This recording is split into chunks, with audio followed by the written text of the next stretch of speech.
Ngayon guys, nakain tayo ng Mr. Chips Manamis Mais.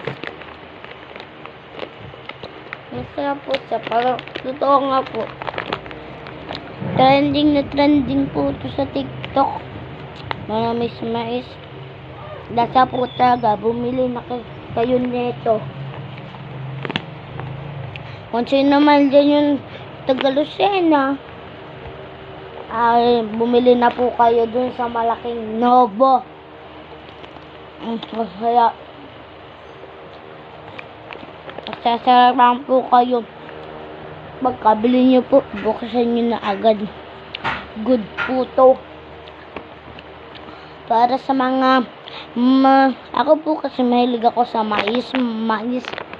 Ako pa mahilig po ako sa Manamis Mais.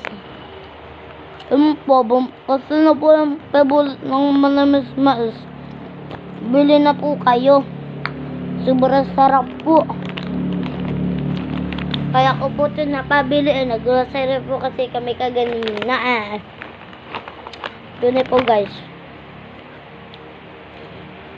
Babili na po kayo nito.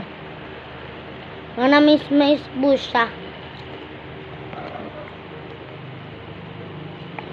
Ngayon po ay babay na po. What's up?